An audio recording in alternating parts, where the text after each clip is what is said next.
What's up, everybody? This is the Act Man here, and today I'm kicking off a brand new video series where I'll be running through the Halo CE campaign on Legendary without dying once. Crazy, isn't it? Now, this is something that I've always wanted to do because I've played the Halo 1 campaign so many times, but yet I've never really challenged myself in this way. So I figured it was time. And this is going to be on a mission by mission video. And throughout each one, I'll be talking about different strategies, what I do, how to progress through certain areas, what to avoid, and some general tips and tricks. And at this point, you're probably thinking, Actman, are you really going to go through the library and Truth and Reconciliation on Legendary without dying? And the answer is yes, I am.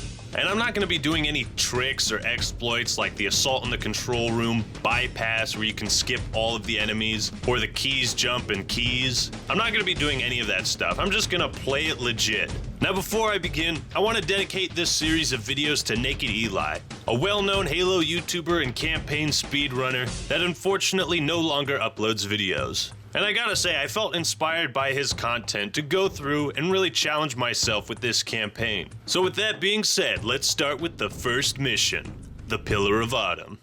So this mission is the easiest and shortest mission out of them all, but there are some things you gotta be careful about.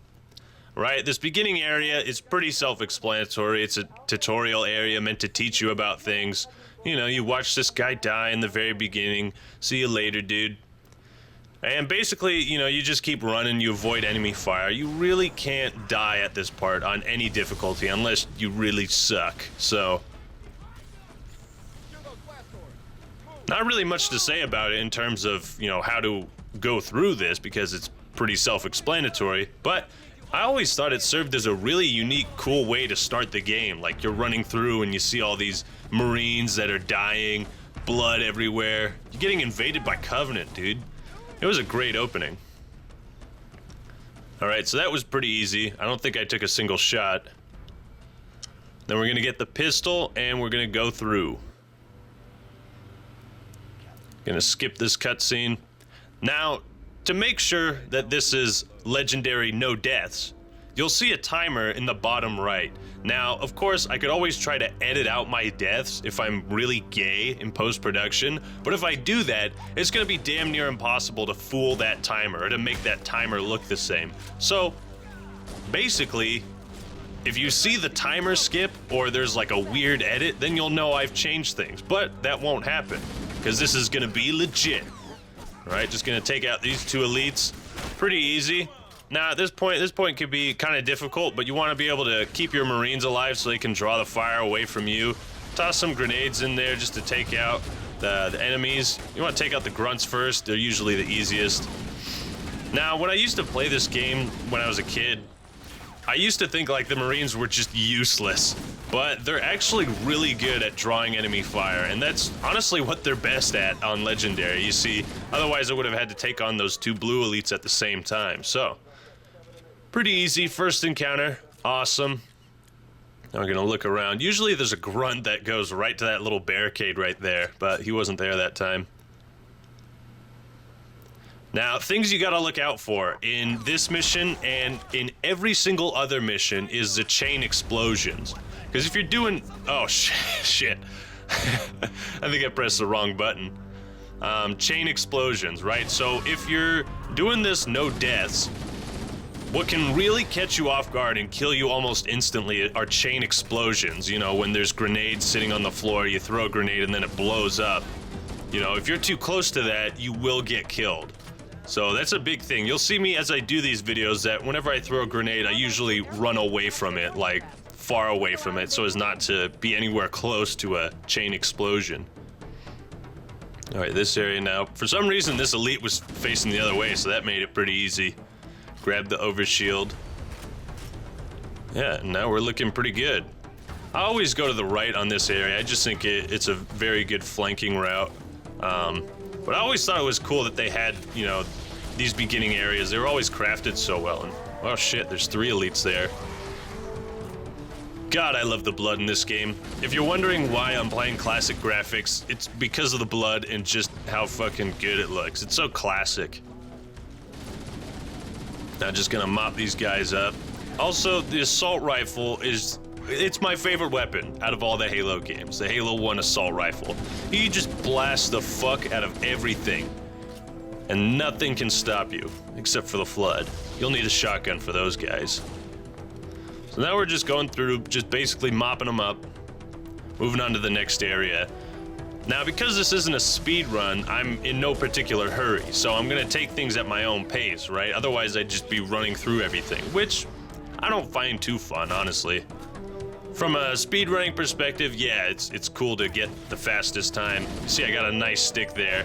Killed fucking, wow, 6 of those guys. I killed 6 guys with 1 grenade, so plasma grenades, you usually want to try and stick the elites if you can. There, I stuck another one, and then this guy's gonna be no problem. No problem. Right, you see, I always back away from enemy grenades because you never know when a chain reaction is gonna happen. So that's the big thing to be wary about. Now, of course, I can't get an overshield because I still have my shield, so I gotta go and basically waste it so I can pick up another one. I'm running into a little bit of trouble here. These guys are a little difficult, no problem. There we go. Now I'm gonna go back and get the overshield. So I'll just fast forward through this.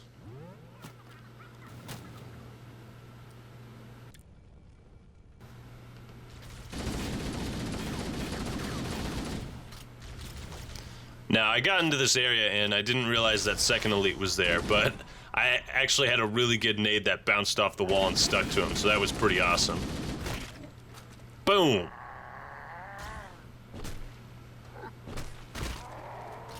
Now, I had him take down the overshield so I could get another one, so I'm gonna fast forward through this again.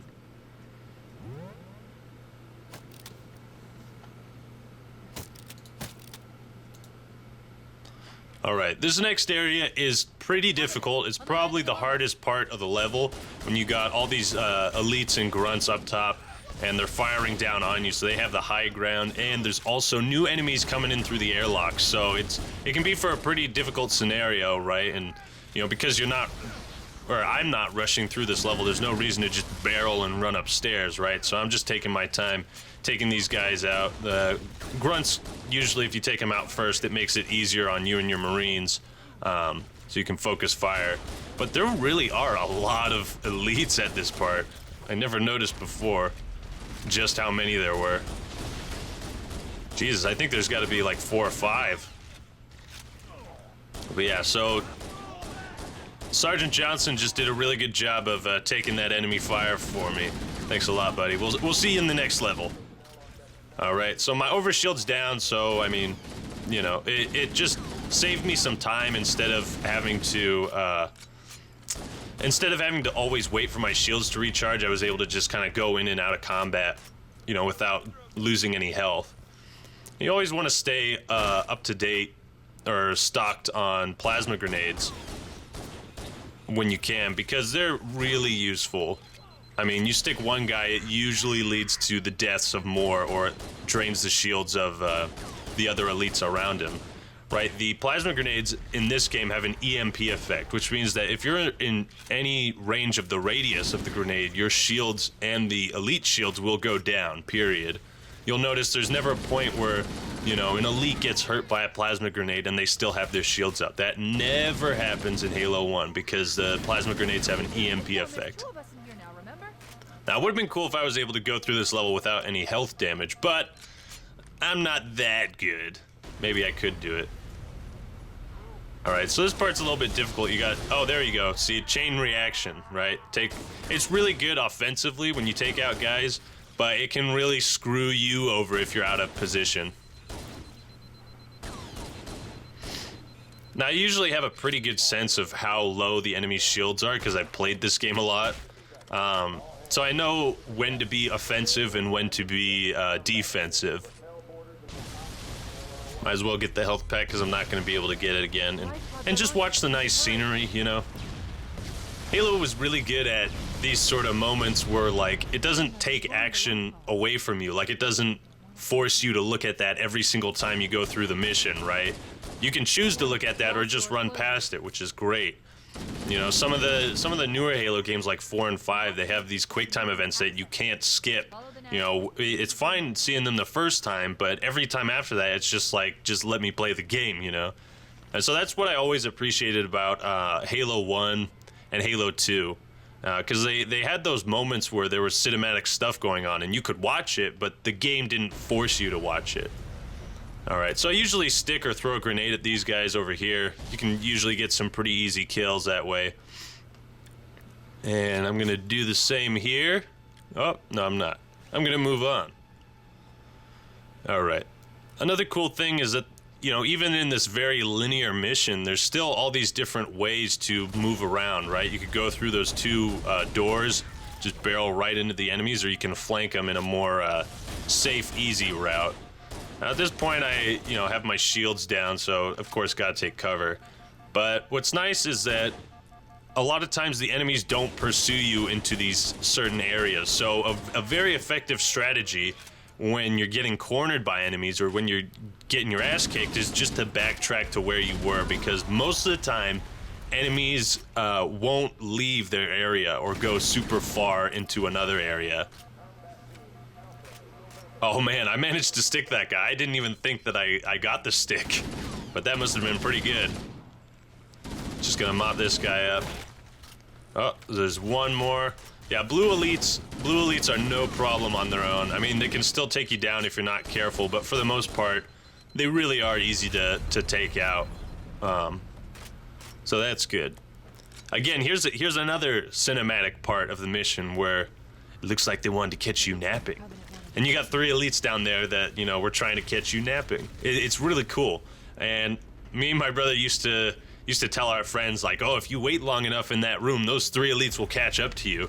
And we got our buddies to just, like, sit at that screen for, like, half an hour. And then they found out, no, okay, they don't actually catch up. So we're going to nade this guy. That should take him out. Yes, it did. Then we're going to take out these grunts here. The biggest thing about going through on Legendary is not dying is just being patient, right? You know, you can barrel into every single scenario with an AR and hope you come out alive, but you can't rely on hope all the time.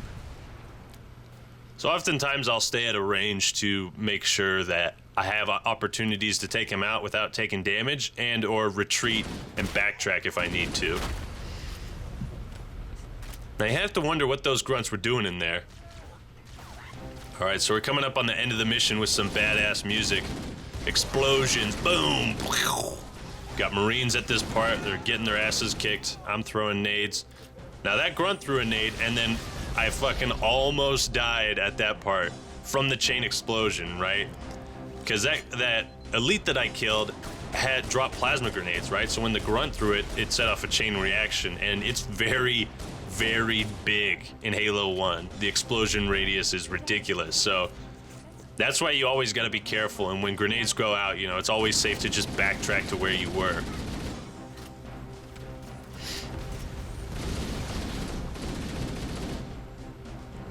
Yeah, just gonna mop up these guys, throw nades. Always rely on the plasma grenades. They make things so much easier.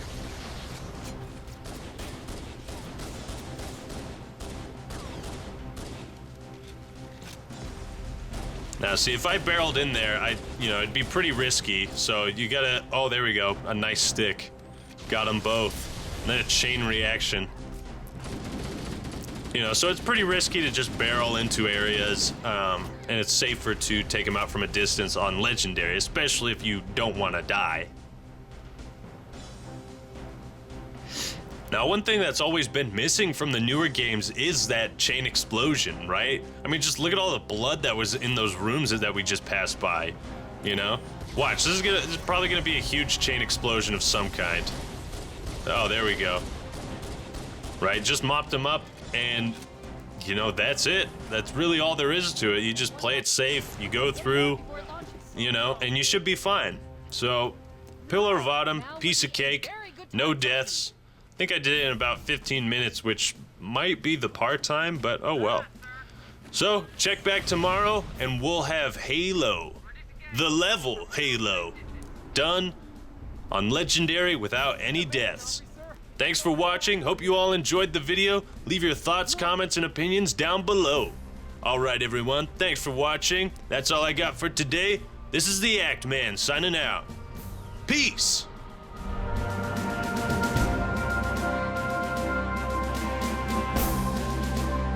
What is that thing, Lieutenant?